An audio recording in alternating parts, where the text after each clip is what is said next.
नमस्कार, शामियाना किचन्समध्ये आपल्या सर्वांचं खूप खूप मनापासून स्वागत आहे. आज आपण शामियाना किचन्समध्ये एकदम चविष्ट असा कराड स्पेशल अख्खा मसूर बनवतोय. ही अख्खा मसूरची भाजी कोणतेही एक्स्ट्रा मसाले न वापरता बनवलेली आहे. अतिशय सोप्या पद्धतीने तयार होते. चला तर मग अख्खा मसूरच्या रेसिपीला सुरुवात करूयात. अख्खा मसूरची भाजी बनवण्यासाठी इथे आपण 1 वाटी अख्खा मसूर घेतलाय. अख्खा मसूर 2 प्रकारचा मिळतो. इथे आपण हलका ब्राऊन कलरचा अख्खा मसूर घेतलेला आहे. एका भांड्यामध्ये काढायचा आहे. 2 ते 3 पाण्याने स्वच्छ धुवून घ्यायचा आहे, जेणेकरून त्यावरील पावडर संपूर्ण निघून जाते आणि भरपूर पाणी घालून रात्रभर भिजवून घ्यायचा आहे. वेळ जर कमी असेल तर 4 ते 5 तासामध्ये परफेक्ट असा अख्खा मसूर भिजतो. पाहू शकता आपोआप असा तुटला जातोय आणि मोड देखील आलेले आहेत. रात्रभर भिजवला तर मोड देखील येतात. चला तर मग इथे आपण अख्खा मसूर भिजवून घेतलाय. यानंतर इथे 1 वाटी अख्खा मसूरला आपण 5 मध्यम आकाराचे कांदे बारीक असे चिरून घेतलेले आहेत. त्याचबरोबरीने 2 ज्या भाज्यांमध्ये हिरव्या मिरच्या घालतो त्या घेतल्यात, तिखटवाल्या बारीक चिरून घ्यायच्यात. बाकी लागणारं साहित्य पुढे बघूयात. गॅसवरती एक भांड गरम करण्यासाठी ठेवायचे. भांड चांगलं तापलं की यामध्ये तेल घालायचे. 2 पळ्या तेल घातलंय. त्याचबरोबरीने जिरं घालायचे. जिरं चांगलं तडतडलं की बारीक चिरून घेतलेला कांदा, मिरची आणि भरपूर ठेचलेला लसूण घालायचा आहे. इथे आपण सुरुवातीला 7 ते 8 लसणाच्या पाकळ्या ठेचून घेतल्यात आणि तडक्यासाठी वेगळ्या घेणार आहोत. कांदा थोडा नरम झाला की यामध्ये खायचा सोडा घालायचा आहे आणि चांगलं एकजीव असं मिक्स करून घ्यायचंय. खायचा सोडा घातल्यानंतर याचा रंग पिवळसर असा होतो. खायचा सोडा घातल्यामुळे कांद्याला पिवळसर असा रंग येतो. त्यामुळे या भाजीमध्ये हळद घालण्याची गरज नाही. चांगलं एकजीव मिक्स करायचंय. कांदा चांगला तेल सुटेपर्यंत परतायचा आहे. सतत हलवत राहायचंय, कारण यामध्ये आपण ठेचलेला लसूण घातलाय, त्यामुळे जळण्याची दाट शक्यता असते. यानंतर यामध्ये एक मध्यम आकाराचा टोमॅटो प्युरी करून घेतलेला आहे, तो घालायचा आहे आणि चांगला 1 मिनिटभर परतून घ्यायचा आहे. सतत हलवत राहायचे, जेणेकरून ते तळाशी चिटकत नाही. त्यानंतर या मिश्रणामध्ये 1 चमचा लाल मिरची पावडर घालायची आहे. तिखटाच्या आवडीप्रमाणे घालू शकता. प्रमाण प्रॉपर घ्यायचे, कारण आपण मिरच्या देखील घातलेल्या आहेत. चांगलं मिक्स करून घ्यायचं आहे.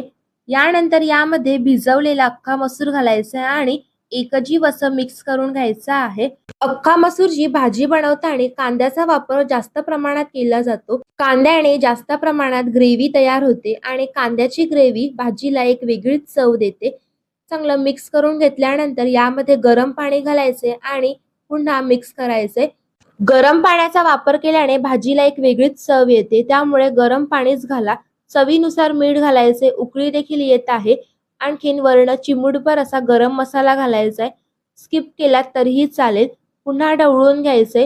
पाहू शकता आपण मसूर घालून 2 ते 3 मिनिटे चांगला शिजवून घेतलेला आहे. यानंतर झाकण ठेवून अख्खा मसूर 5 ते 7 मिनिटांसाठी शिजवून घ्यायचा आहे. अधूनमधून ते ढवळून घ्यायचे, जेणेकरून ते तळाशी चिटकणार नाही. प्रॉपर असे 5 ते 7 मिनिटे झालेली आहेत आणि झाकण काढून बघायचे. पाहू शकता एकदम प्रॉपर असा अख्खा मसूर शिजला गेलाय. पुन्हा कन्सिस्टन्सीनुसार पाणी घालायचे. जेवढं पाणी हवं आहे तेवढं पाणी घालून बाजूला ठेवून द्या. यानंतर एक तडका पॅन घ्यायचा आहे. त्यामध्ये 1 चमचा बटर, 1 चमचा तेल घालायचंय. बटर चांगलं मेल्ट करून घ्यायचंय. यानंतर यामध्ये 5 ते 7 पाकळ्या लसणाच्या ठेचून घालायच्या आहेत. जाडसर ठेचायच्या, चवीला चांगल्या लागतात. 1 चमचा काश्मीरी मिरची पूड घालायची. मिक्स करून घ्यायचे आणि हा तडका अख्खा मसूरच्या भाजीमध्ये घालायचा आहे. झाकण लावायचे आणि 2 मिनिटांसाठी वाफवून घ्यायचा आहे. गॅसची फ्लेम लो मिडियम ठेवायची. तेल आणि बटरमध्ये ठेचलेला लसूण चांगला तळून घ्यायचा आहे. थोडा लालसर करायचा आहे आणि आपण काश्मीरी मिरची पूड वापरली रंग येण्यासाठी. 2 मिनिटांची स्टीम देऊन झाली की वर्ण बारीक चिरलेली कोथिंबीर घालायची. गॅसची फ्लेम लो मिडियमच ठेवायची. त्यानंतर वर्ण भरपूर प्रमाणात बारीक चिरलेली कोथिंबीर घालायची. एकजीव असं मिक्स करायचंय. त्यानंतर तुम्हाला भाजी कोणत्या कन्सिस्टन्सीमध्ये हवी आहे, थोडी घट्ट किंवा थोडी पातळ, त्याप्रमाणे तुम्ही पाणी घाला आणि मिक्स करून घ्यायचे. 2 ते 3 उकळ्या काढायच्यात. चला तर मग आपली अख्खा मसूरची भाजी तयार झालेली आहे. अगदी कमी साहित्यामध्ये ही अख्खा मसूरची भाजी तयार होते. तीही कराड स्पेशल. धाब्यामध्ये ज्या प्रकारे अख्खा मसूर मिळतो तसाच अख्खा मसूर आपण घरच्या घरी तयार केलेला आहे. चपाती, भाकरी भात या सर्वांसोबत गरमागरम अख्खा मसूर सर्व्ह करूयात.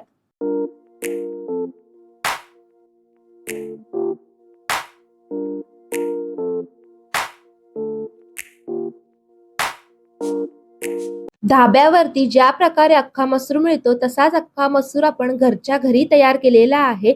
तुम्ही देखील ही रेसिपी नक्की ट्राय करा. वरण लिंबू पिळायचा, कोथिंबीर घालायची आणि गरमागरम अख्खा मसूर सर्व्ह करायचा. रेसिपी आवडल्यास शामियाना किचन्सला सबस्क्राईब करा. व्हिडिओला लाईक करा. पुन्हा भेटूयात अशाच नवनवीन रेसिपींसोबत. तोपर्यंत धन्यवाद.